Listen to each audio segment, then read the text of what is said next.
Hey everybody, Tyler King here. Not necessarily with a new episode of NuReview, but just kind of with an update. Still doing the reviews, still putting them up.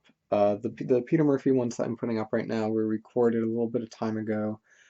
Um, just life has gotten in the way of doing some of the reviews, but they are coming.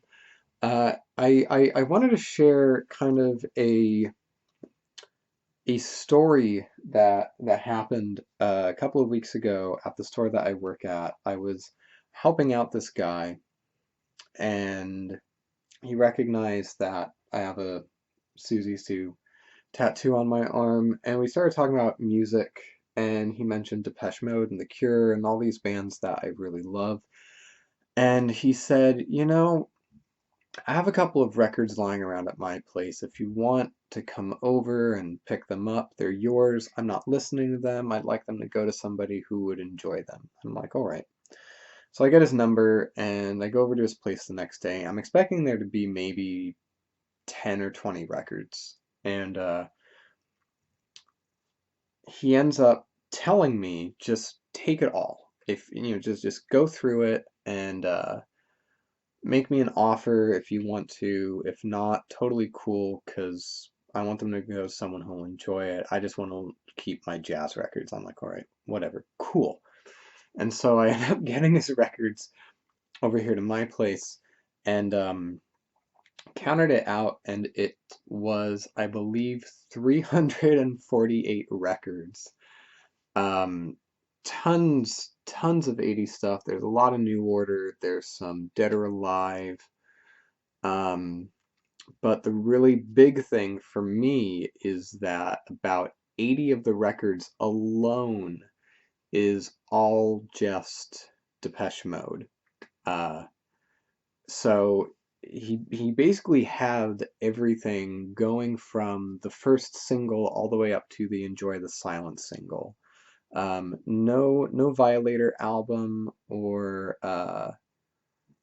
any other singles from it that weren't Enjoy the Silence and Personal Jesus, but yeah, I mean, it's ridiculous what some of the stuff was. So I kind of wanted to show you guys, just because of how excited I am about it, um, some of these records that I got. I'm going to sit down just because I'm crouching and my my foot hurts. Um, so here's a German pressing of Just Can't Get Enough, with the B-side of Any Second Now. This is the instrumental version, not the one with the lyrics that was on the Just Can't Get Enough, or on the Speak and Spell record. And it's actually pressed on white vinyl. There's a handful of these really interesting German pressings of some of these singles. Some of them are going to have like marbled vinyl and things like that. Let me see. This is the American version of Just Can't Get Enough. Um, New Life, actually, two versions of New Life.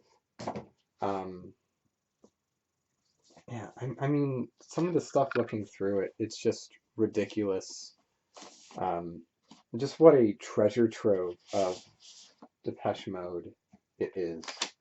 I thought that this one was going to be colored vinyl. It's not, but still. And oddly enough, exactly a week after this happened is when Depeche Mode announced more tour dates. So the time is about 11:15.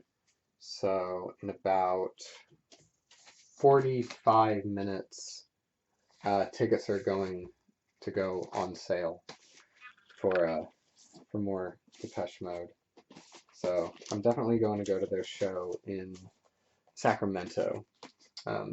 Which should be great because I've only ever seen them once before, and that was in October, which was phenomenal. Two different pressings of Speak and Spell. Let me see. I'm trying to see what the difference is. I think it's just that one of them has the song I Sometimes Wish I Was Dead, and the other one has Dreaming of Me on it. But besides that, it's the same album that we all know and most of us enjoy. I'm actually not too big a fan of the first album. Um, I'm There's no way I can go through and show you absolutely everything. I mean, this is just one of the stacks right here of just Depeche Mode. So like right here in my hand, it's just like, But Not Tonight, Question of Time. There's a Question of Lust. Two versions of Catching Up with Depeche Mode. It's called A Heart. The People Are People album. I will, however, I will show you the few that I think are really interesting. Um, the first one is a German pressing of A Question of Lust. And this has, if you open it, it's going to have this little booklet here. And the booklet has lyrics for not only A Question of Lust, but also the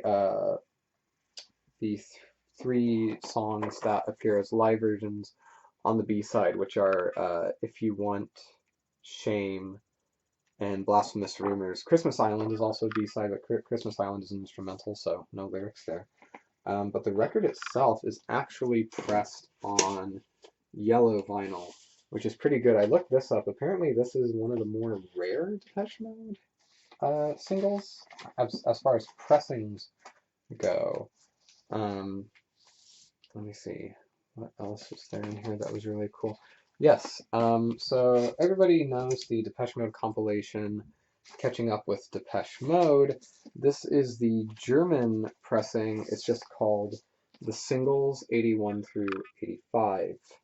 And then you open it up, and I have to be careful because there's already some nicks on it, but there's this beautiful holographic folio of that cover image of Alan, Andrew, Martin, and Dave.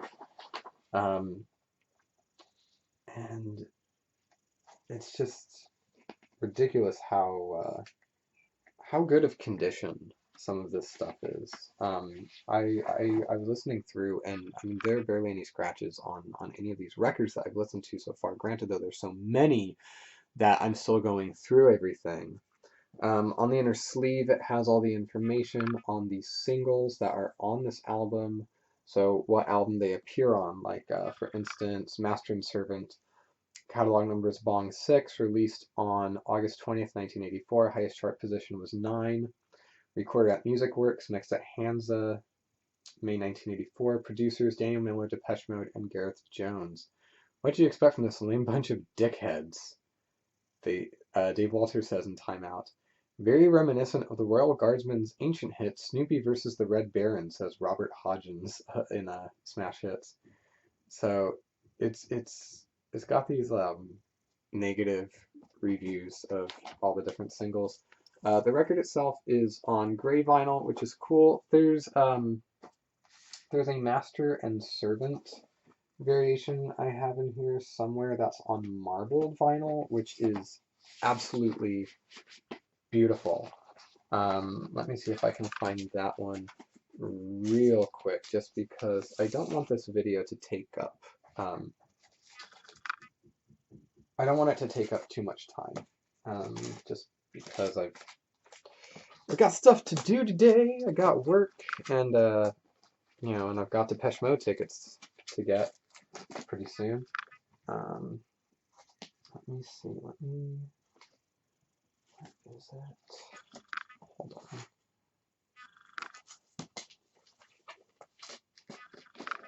I might have found it. Yes, I believe it is this one. So it's a yellow. Yes, it is. Okay, so it's a yellow sleeve. You can't really tell, but the cover, there's the chain, the Master and Servant chain on it, which you can see here. So it's this design on here, but it actually sticks out a little bit. And then the marbled record is right here, which is absolutely beautiful. So let me see. There's one more record I want to show you. Um, just it's when I first started looking through this collection, as large and as bountiful as it is, um, this was the one record that just really stuck out to me. Let me see, where is it? Here we go. Okay, so it is a pressing of the Enjoy the Silence single. Let me get it out of this sleeve. There we go. Okay, so here is the actual um, record sleeve, and then you pull it out, and this in and of itself is pretty beautiful, I think, but the really beautiful thing is the record itself. So it is not pressed on colored vinyl. So on one side is going to be a remix of Enjoy the Silence, the quad final mix, which is a fairly long remix. But then on the B side is blank, but it has the DM and the Enjoy the Silence rose actually engraved into the vinyl. I'm trying to show it off as best I can. Um, but I mean, just, there we go. Yeah. It's absolutely marvelous. Also in the collection was a lot of Erasure. I mean, I'm not necessarily a huge Erasure fan. I enjoy them, do not get me wrong. Um, but I very rarely find myself in a mood where I'm actively like, oh, hey, you know what I would love to listen to right now? Erasure. Um, but there is just a ton of, just an absolute ton of Erasure in this collection, to the point where there are, like, there's a promo. There's a promo single. I can't remember what song actually signed by the band, and there's a test pressing of their album The Innocents. Um, and test pressings are really hard to come by, usually unless you're getting them from the record company directly, from the artist directly, or paying some kind of exorbitant fee at an independent record store. But yeah, so that's just a small sample of this massive Depeche Mode record collection that I've now inherited. And so yeah, the reviews are going to keep coming. I just posted one up earlier for the Peter Murphy album Deep. Uh, I'm going to finish up those Peter Murphy reviews. Do not get me wrong, they are coming. Do not worry about that. And I will keep you guys up to date if I get any more large record collections or anything cool. I mean, if you want to see my record collection, I'd be more than happy to do a video of that. So let me know what you thought of the record collection, if you want to see more. Yeah, just leave any comments in the comment box below, and I am Tyler King with NuReview. Thank you for watching, and I will see you on my next video. Thank you.